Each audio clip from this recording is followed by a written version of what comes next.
Food should be halal. Your drinks should be halal. Your income should be halal. Your dress up, your fashion should be halal. And your entertainment should be halal.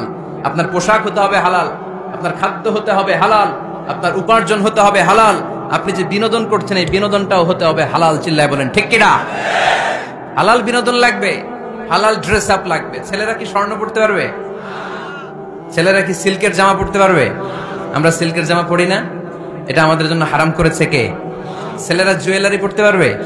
গলায় chain পড়তে পারবে? হাতে bracelet দিতে পারবে? আছে না নাই? এখানেও অনেকের আছে না নাই? দেয়া যাবে? অনেক ছেলে দেখবেন আবার কানের মধ্যে ছিদ্র করে, কসবায় মাশাআল্লাহ এগুলা নাই। আমি বাঁচায় দেওয়ার জন্য কইলাম নাই, আবার ওরা কয় আছে। আছে আছে না, এগুলো করা যাবে? দাড়িতে চুলে কালো রং দেয়া যাবে? এটা ধোঁকাবাজি। এটা কি?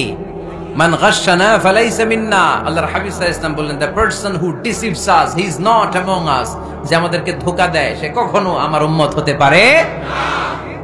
মদিনার খেজুরের বাজার ভিজিট করতে গেলেন আল্লাহর হাবিব সাল্লাল্লাহু আলাইহি ওয়াসাল্লাম, অডিট করতে গেলেন। যে খেজুরের স্তূপের ভেতরে আল্লাহর হাবিব সাল্লাল্লাহু আলাইহি ওয়াসাল্লাম হাত ঢুকায় দিলেন, ঢুকায় দিয়ে দেখলেন ভিতরে পানি, উপরে শুকনা খেজুর, ভিতরে ভিজা খেজুর। আল্লাহর হাবিব সাল্লাল্লাহু আলাইহি ওয়াসাল্লাম বললেন, ঘটনা কি? ভিজা কেন? ব্যবসায়ী বলতেছে বৃষ্টি হয়েছিল।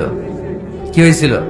তো বৃষ্টি হইলে তো তার নমুনা সব জায়গায় থাকবে। তখন আল্লাহর হাবিব সাল্লাল্লাহু আলাইহি ওয়াসাল্লাম দাঁড়িয়ে বলেছিলেন, খবরদার, মান গাশশানা ফালাইসা মিন্না। যে আমাদেরকে ধোঁকা দেয় সে আমাদের দলভুক্ত হতে পারে না। এজন্য আমরা যেন কাউরে ধোঁকা না দেই, আমরা যেন হারামের সাথে সম্পর্ক জুড়ে না দেই। আমাদের সম্পর্ক হবে হালালের সাথে। চিল্লায় বলতে হবে কিসের সাথে?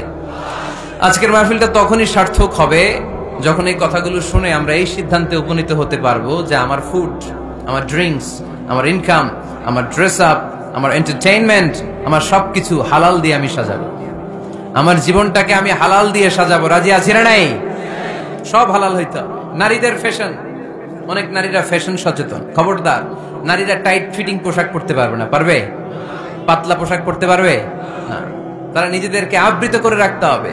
টাইট ফিটিং পোশাক পরতে পারবে না, অন্য ধর্মের পোশাক পরতে পারবে না, পর চুলা লাগাতে পারবে না। এই ফোর কর্নার্স, এই বর্ডার গুলো মেনে নারী যে কোনো ধরনের ফ্যাশন নিতে পারে। এই ফ্যাশন গুলোকে বৈধ করেছে কে?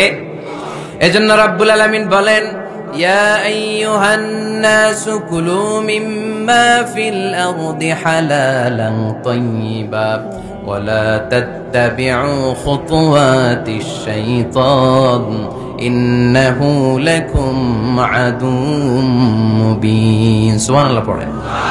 ওহে মানুষেরা, এই জমিনে যেটা পবিত্র আর হালাল বলে আমি ঘোষণা দিয়েছি সেটা খাও, কারণ সেটাতেই বরকত। আর শয়তানের পদাঙ্ক অনুসরণ করো না, কারণ শয়তান তোমাদের প্রকাশ্য শত্রু। কথাটা বলেছেন কে?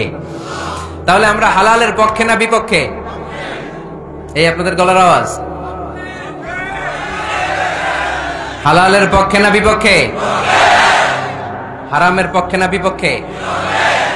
আমরা আমাদের জীবনটা হালাল দিয়ে সাজাতে চাই কি চাই না? কারণ হালালে বরকত ঢুকাই দিছে কে?